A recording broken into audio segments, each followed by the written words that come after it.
Olá irmãos, sejam bem-vindos a mais um vídeo do canal Último Tempo. Hoje nós estamos a começar mais um estudo da Escola Sabatina com um título, O Fundamento de Gênesis. Antes de nós começarmos, queria convidar o irmão para poder se inscrever no nosso canal, deixar o seu like e compartilhar esse vídeo com mais pessoas que são entusiastas da Palavra de Deus, que gostam realmente de estudar a Palavra de Deus e gostam de estudar a lição da Escola Sabatina. Hoje estou aqui com o meu irmão, meu companheiro de viagem, o irmão Delson Fernando, ele que vai nos dar muitas coisas a respeito desse tema, o fundamento de Gênesis. Mas antes de nós começarmos, gostaria de convidar a todos para fecharmos os olhos e entrarmos em oração para pedir a presença do Espírito Santo neste lugar. Oremos.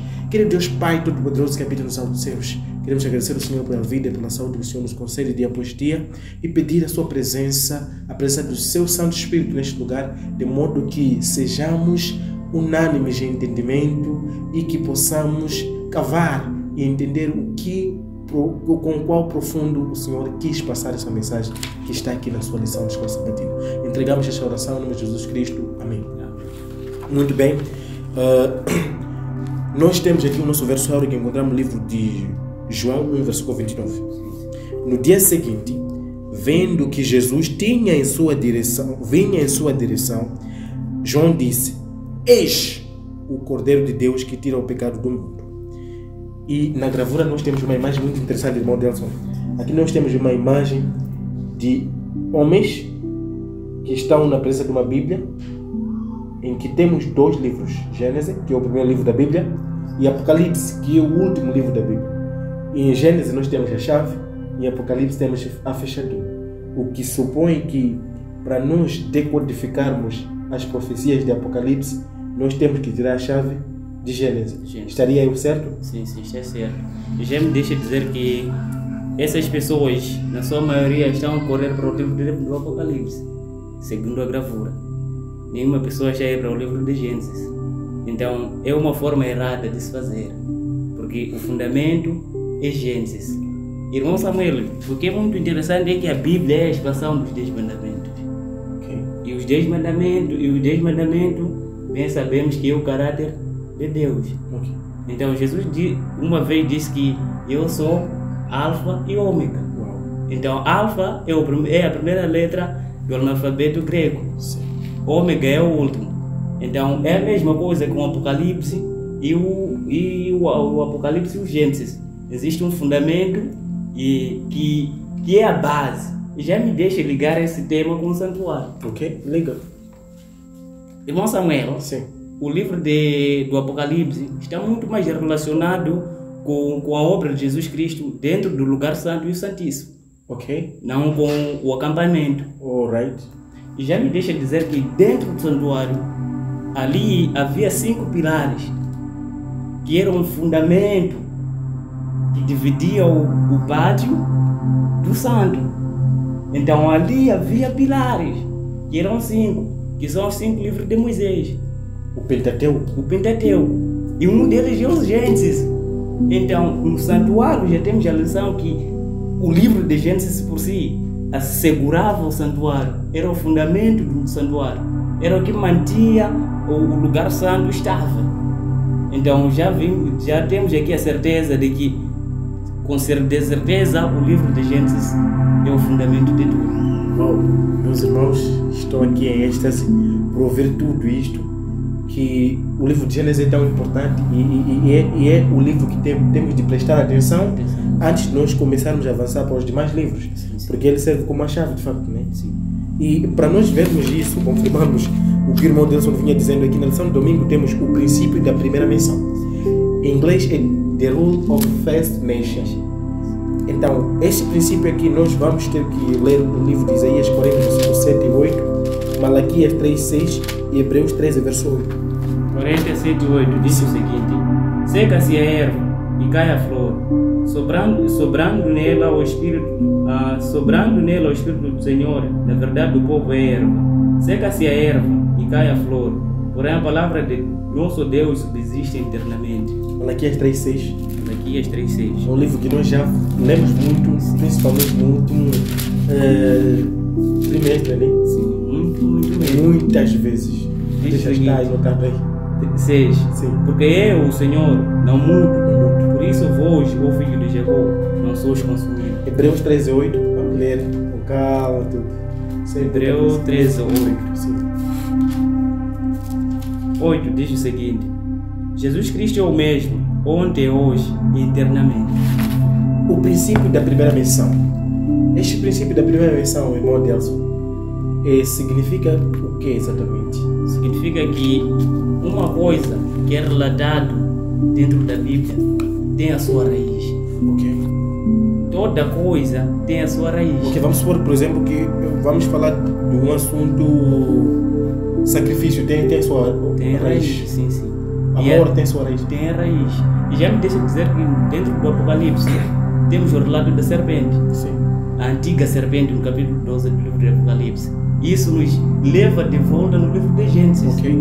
que é a raiz onde a primeira menção da serpente foi declarada. Ok. Então tudo tem o seu princípio. Então esta primeira menção é muito importante. Ou seja, onde que alguma coisa começa, temos que prestar muita atenção Muita nisso. atenção, sim. Já que estamos aqui estudando os princípios de profecia, de como estudar a profecia, Sim. então é muito importante que quando depararmos com uma passagem dentro da Bíblia, Sim. devemos procurar onde primeiro foi mencionado, Ok. para podermos obter um melhor Então conhecimento. você está me dizer o seguinte, por exemplo, nós temos esse tema muito famoso que é a imagem da besta. da besta. Só que quando falamos de imagem da besta, a primeira menção de alguma imagem feita por Deus está em Gênesis, não é isso? Já em Que Gênesis. o homem foi feito à imagem De Deus. de Deus. Sim. Então, por dizer que é a imagem de Deus, isso já nos dá uma luz de como entendemos a imagem da besta, A não imagem é? da besta, sim. Então tudo está lá dentro do livro de Gênesis. Temos Então, que começar lá do Gênesis temos que começar para da nós raiz. podermos encontrar. Entender, sim. Uau! Então- Isso não muda. Não muda. É a mesma coisa. Então este princípio é muito importante dentro da profecia.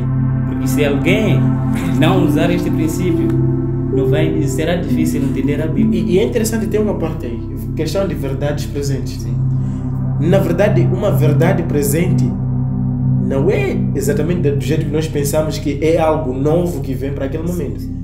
Na verdade, verdade presente é a mesma verdade, só que neste caso, que está sendo usado naquele momento. Naquele momento, sim.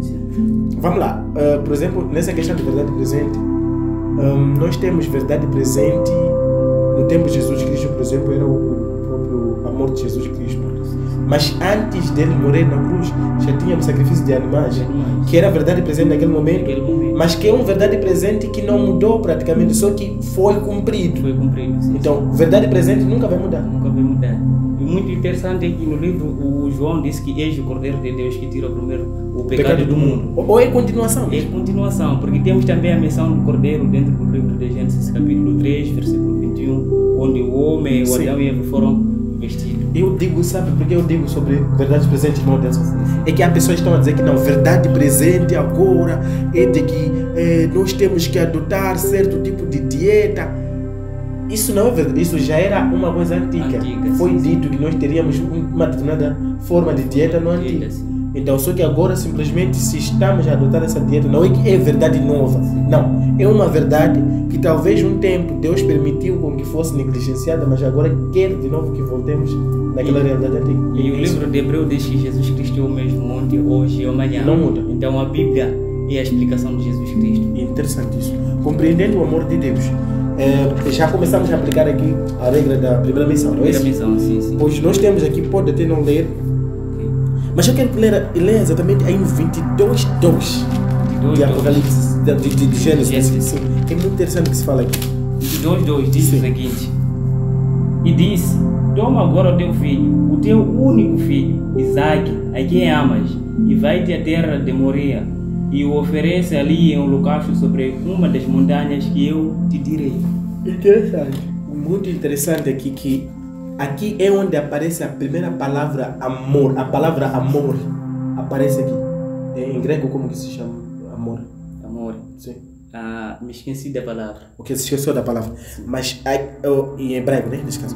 Mas neste caso estamos a falar que é onde aparece essa primeira palavra que nunca tinha aparecido mais em outro lugar. Sim.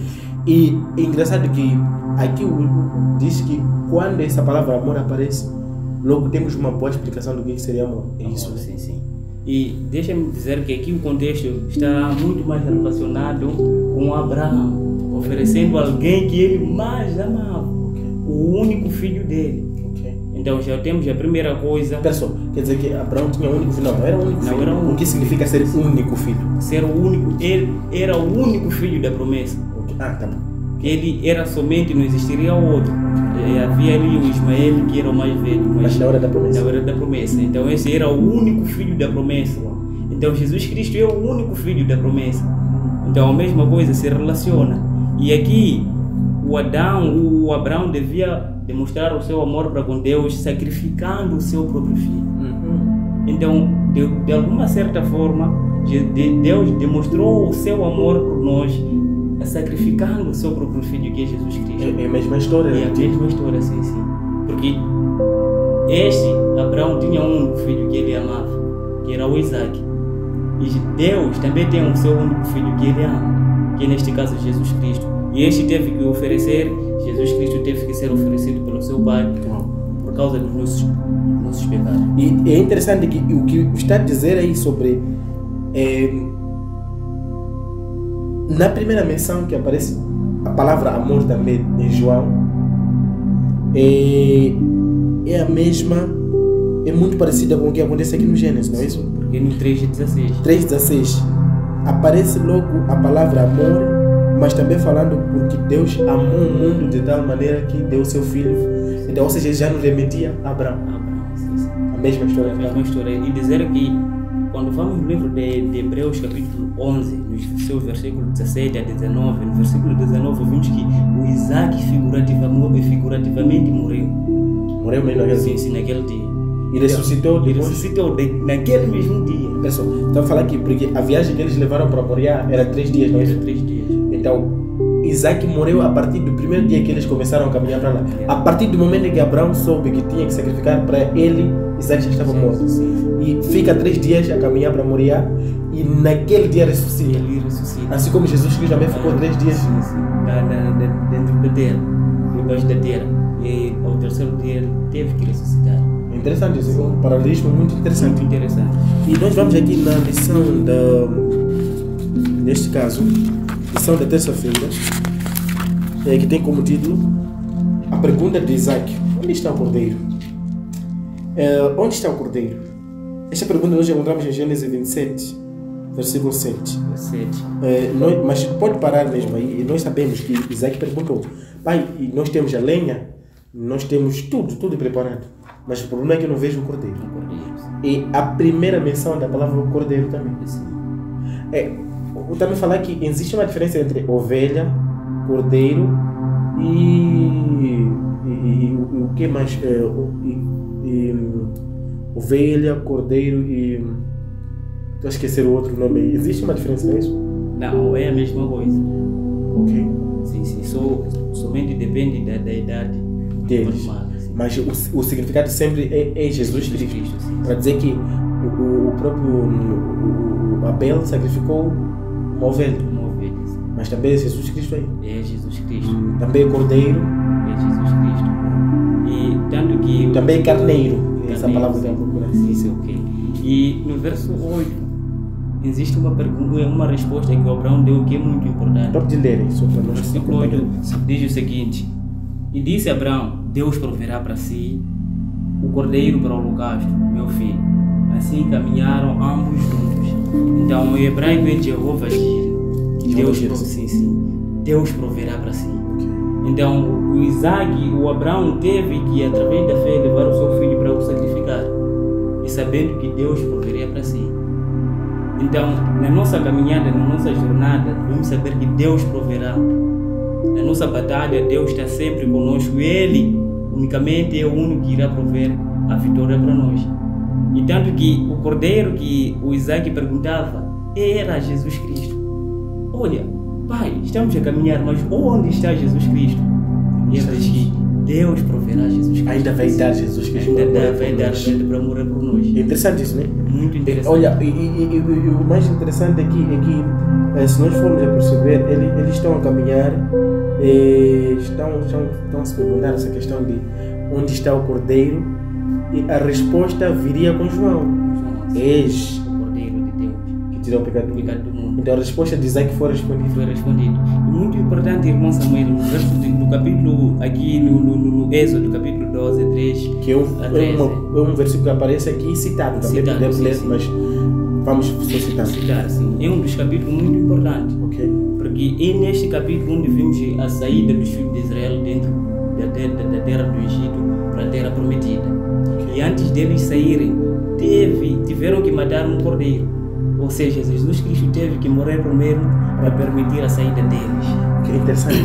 E depois, naquele episódio onde eles colocam sangue nos umbrais da casa. Sobre da casa, sim, sim. E é interessante esse ato que eles estavam a fazer, de ter que colocar o umbral, depois assar aquela carne e comer, aquilo chamava-se Páscoa. Não é isso? Páscoa, sim, sim. E em inglês o nome é Passover. Sim. Passover significaria algo como passar por cima. Por cima, sim. Ou seja, o anjo do Senhor, se viesse, passaria por cima e não destruiria as casas onde exatamente teve aquele problema ou tiveram que sacrificar um cordeiro, não é isso? Cordeiro, sim, sim. É interessante isso. Ou seja, quando a destruição vier neste mundo, os que aceitaram o poder do sangue de Jesus Cristo, que o creram, não serão Passover, serão passados por cima. Sim, a destruição passará por cima, indo destruir Os outros. E neste caso os egípcios espiritual neste É caso. interessante que o próprio Passover, que é Páscoa, foi substituído agora por Santa Ceia. Santa Ceia. Agora, o que dizer daquelas pessoas que não gostam de Santa Ceia? Santa Ceia, porque a Santa Ceia é a comunhão entre nós e Deus. Então, se não comermos da Santa Ceia, o Jesus Cristo já respondeu que não terás parte comigo. No capítulo 13 de João. E ninguém não quer isso. Sim, ninguém não quer isso. Todo mundo gostaria de ter parte com Jesus Cristo. Sim, sim. Mas algumas pessoas vão escolher não ter parte com Jesus Cristo. E é interessante que este mesmo, em Apocalipse 5, verso 5, é citado aqui, nós vemos este mesmo cordeiro lá no céu. Lá no céu. E é o único que pode abrir o livro com 7 selos, que contém a história de toda a humanidade. Toda a humanidade. Uau. Então estamos aqui lidando com o princípio da primeira menção. Vimos onde foi mencionado primeiro O cordeiro. e vimos a importância do cordeiro. E neste caso já estamos a lidar com 5. Que neste caso aqui, O cordeiro que estamos a ver aqui na gravação. Temos aqui o cordeiro. e este cordeiro tem uma coroa de espinho por cima. Então, este cordeiro vinha sofrer. Neste caso aqui, devia ter a coroa de espinho, mas o leão já tem uma coroa. Normal. Então, Porque também ele é leão de Judá. sim, é o leão de Judá. Quando- Já é como o rei. Lá no Apocalipse 5 falam disso, né? Sim, sim. Não se preocupe, porque o leão de Judá venceu para poder abrir o livro. Vamos aqui na lição da quarta-feira, lidando com a morte. Lidando com a morte, Gênesis 2, verso 15 a 7. 15 a 17 diz o seguinte: Sim. E tomou o Senhor Deus o homem, e o pôs no jardim do Éden para o lavrar e o guardar. E ordenou o Senhor Deus ao homem, dizendo: De toda a árvore do jardim comerás livremente, mas da árvore do conhecimento do bem e do mal, dela não comerás, porque no dia em que dela comeres, certamente morrerás. É onde aparece a primeira palavra morrer. Morrer, sim. Só que a humanidade não pôde perceber o que é morrer. E morrer. Eles ouviram sim que existiria morte, mas para saber o que é morte realmente eles não tinham noção. Não tinha noção. Tinha que acontecer, né? É onde vamos no Apocalipse 4, no Gênesis 4, verso 8 a 15, e ouvimos a história das primeiras pessoas, da primeira pessoa a ser morta, nesse caso, que é o Abel. Abel morre, a humanidade começa a compreender o quão a morte não é boa, né? E depois temos já Apocalipse 1, 18, que é a resolução. E Jesus ali disse que venci a morte, já tenho a chave. Já resolveu Já resolveu este caso. aquele problema. Aquele problema. Então, através da morte de Jesus Cristo, já temos a certeza de que a morte já não tem força por si. Então, temos a primeira menção da morte. Então, Deus, Jesus Cristo, o Cordeiro, veio neste caso para lidar com a morte. Então, dentro da profecia, estamos a ver o plano de Deus lidando com a morte, resolvendo o problema da morte. E já temos a resposta de que Jesus Cristo já resolveu esta questão. E há pessoas que não acreditam que Jesus Cristo ressuscitou. E neste caso aqui, o apóstolo Paulo aborda no capítulo 1 livro de Coríntios. Sim, 15 dizendo, verso 15. sim, 15 sim, verso até 19. assim, dizendo que se Jesus Cristo não ressuscitou, então é vã a nossa fé. A nossa fé é inútil. É inútil.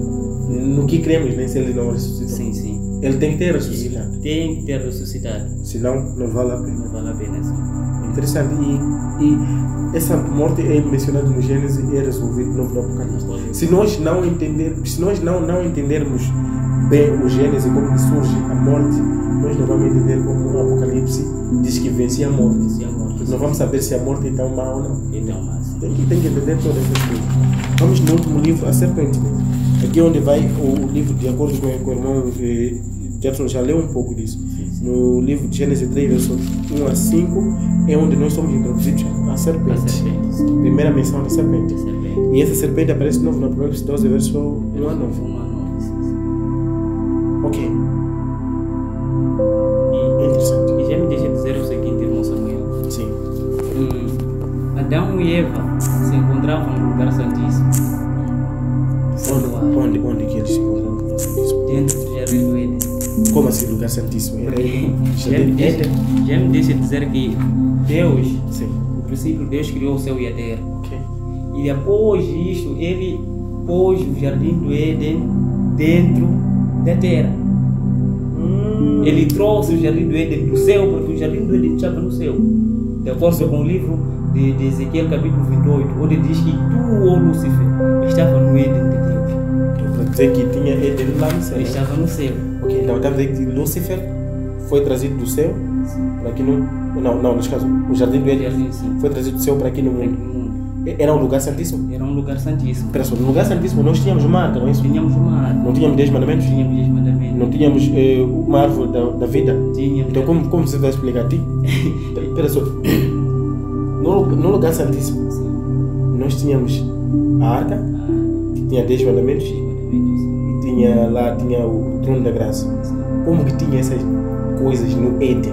Já me deixa dizer primeiramente que tinha também outro item muito importante. Sim. Que era a glória de Shekinah. Okay. Então Adão e Eva, antes de entrar no pecado, eles tinham a glória de Deus. Ok, interessante. É o primeiro fator que já nos mostra que eles estavam dentro do lugar santíssimo. Okay. E a segunda coisa, foram dados um mandamento com Deus, dizer que no dia que não fazerdes isso, certamente morrerás. No dia que fazerdes isso, certamente morrerás.